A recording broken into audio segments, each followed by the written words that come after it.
I found some fire at my rack stores. I don't know what it is, but in the past I've gone to some Burlingtons, Marshalls, and there has seemingly been like a dry spell. I haven't found a whole lot of good fragrances, but that changed. I found two amazing fragrances, all for $20 each, and I feel like I got a steal. Today we're gonna be checking out Lattafa's Qaed Al Fursan and also Halloween Man. How do these smell? Are these going to be worth the $20? Well, stick around, make yourself comfortable, and let's jump right in.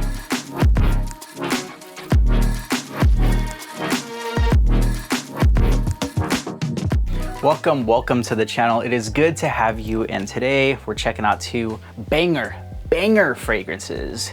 The first one we're going to be checking out is from the house of Jesus del Pozo, and this one is Halloween Man. I've seen this bottle many times before on Amazon. I think you can get a full 4.2 ounce bottle for about 30 to 40 bucks, but I saw this 2.5 ounce, or I think it was a 2 ounce maybe. Oh no, 1.7 ounce. So about a half-size bottle for about $20. And I did try Halloween Man X before. I loved that fragrance, and this one I just decided to pick it up. I don't feel like I need a huge bottle, especially with all these behind me. I'm never gonna work my way through those. So again, I got this one for $19.99, and man, I gotta say, I've been wearing this for the past couple days, trying it on my skin, and it just really blew me away. This one has a beautiful cinnamon, vanilla, and floral. It's also got some ginger, white florals, and some green notes in here.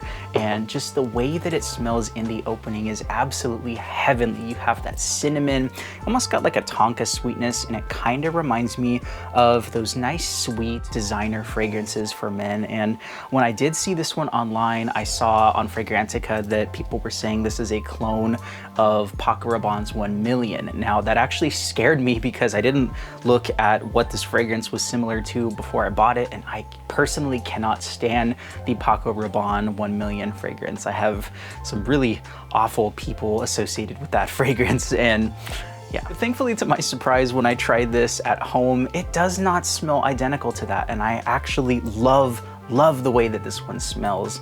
It's definitely similar to that 1 Million vibe because it does have that nice kind of cinnamon oriental vibe, but to me, this one smells like a more relaxing, smoother flanker to that 1 Million DNA. And it almost even reminds me of Jean-Paul Gaultier's Le Male. So if you have that nice kind of lavender vibe, that slightly powdery fougere vibe with that vanilla, without that nauseating bubblegum sweetness and spice, but again, I do have my reservations with that fragrance, but this one, I absolutely love it. It's actually really cool when this one does dry down. It kind of reminds me a little bit of the Versace Eros vanilla sweetness with some of those florals. Not quite as citrusy as that one, but in the dry down, it almost has a lactonic sweet vibe that reminds me almost a bit of like a rice pudding vibe. So it's creamy, it's vanillic, it's got that kind of ricey, milky vibe, and it has a nice touch of that masculine sweetness. But there is a little bit of a green vibe in the opening, just a touch of it that gives it a little bit of a depth. But ultimately, if you like nice, spicy oriental fragrances, then I think you're gonna love this stuff because, yeah, that is just incredible. In fact, I'm just gonna put some on right now. Damn, that smells good. I actually really love the ginger and the white florals in here. I want to say there was like some orange blossom and maybe some basil too. So it definitely adds a nice masculine touch to it. But again, it smells very pleasing. It's very smooth, and it is definitely something that I prefer to that Paco Rabanne vibe. So if I were to make a recommendation, if you spend the 20 or 30 bucks on this stuff over the designer Paco Rabanne, get this. No questions asked. Every time I would pick this one. Yeah, I would definitely wear this one on a date night, or if you're hanging out with friends and family, just a nice evening wear, or if you want something for the fall that's coming up pretty soon. I think this is going to be a perfect all-day fragrance. So yeah, definitely check this one out if you haven't. That one is Halloween Man by Jesus del Pozo. Now, last but not least is a cheapy fragrance. Of course, we're talking about Lattafa Qaed Al Fursan. Now, this one I've seen a lot of buzz online. I've seen some people online saying that the pineapple note in the opening was a little bit cloying, it was a little synthetic, and I honestly had my reservations. I saw they had a few boxes of this at the store and I thought, what the heck? It's $19.99. I feel like I can either give this to somebody or yeah, just try it out. But man, this one was a delightful surprise. So right up top in the opening, you have a huge, strong blast of that pineapple juice. It's very syrupy, it's sweet, and it's a little bit tart. So it definitely shares that same vibe of the Zara Vibrant Leather Bogos and also the Paco Rabanne Black Excess. It has that really nice pineapple vibe in the opening, and it definitely smells similar to that Vibrant Leather Bogos. I almost feel like they're using the exact same aroma chemicals or the same notes from the same sources because it just has that really interesting pineapple. Yeah, I feel like it's very similar to the Bogos Vibrant Leather, but it's just a little bit darker, a little bit more spicy in this one, and I actually prefer this one. We also have a really interesting saffron jasmine, and I feel like some leather in here. So it takes a slightly darker twist to that Black Excess DNA,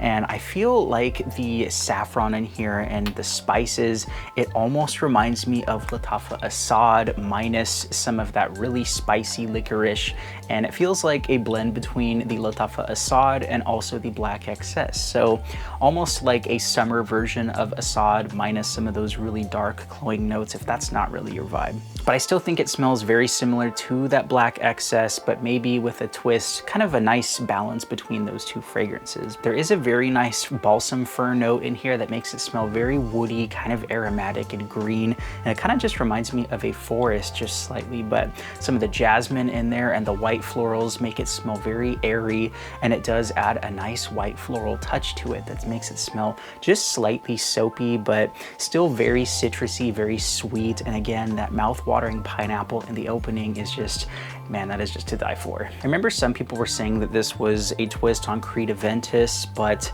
I don't really see it 100%. I think it does have that interesting kind of pineapple note in the opening. It does smell kind of like a smoky, woody vibe, but again, it smells a little bit more spicy, leaning more towards that Qaed in the dry down versus the Qaaed Al. So this isn't going to be that super bergamot and pineapple vibe. It's going to be more so the kind of syrupy, citrusy, tart pineapple in the opening, similar to that Black Excess. Yeah, that dry down definitely takes a little bit more of a spicy dark turn, but still, I think it smells amazing. You do have a little bit of that pineapple lingering in the dry down, and I think it still smells like a really nice summer version of Qaed. I keep saying that, but I feel like that's kind of what I'm getting in the dry down. And man, I almost feel like this is what I imagine Lattafa Qaed Zanzibar would have been, because that one was a summer flanker to the Qaed, and yeah, I feel like this one would have been more fitting for that name. Also, performance is really, really good out of this one. Some people were saying it wasn't the best. They had to overspray.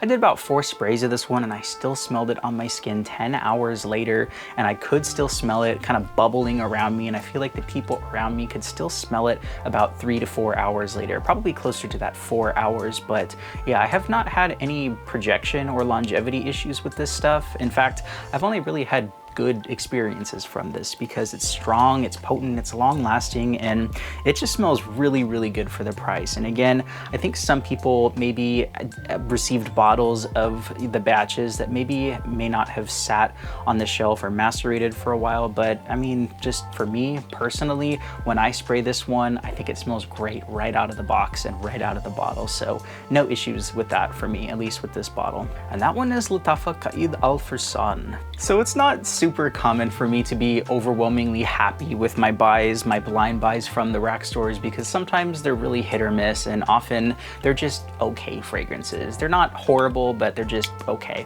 But man, these two are super high quality, and I am definitely going to be wearing them in my rotation for this next week, and especially in this weather when it turns from like the summer to fall. So yeah, these are perfect fragrances. 10 out of 10, can definitely recommend them to anybody who just wants to smell good.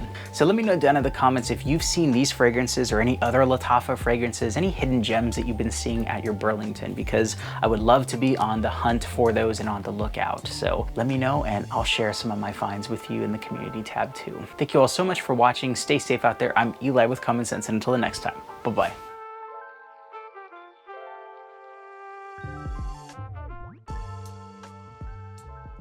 I swear every time that I pick up this fragrance, I want to call it Qaaed Al Fursan. I don't know why. This is the furry fragrance.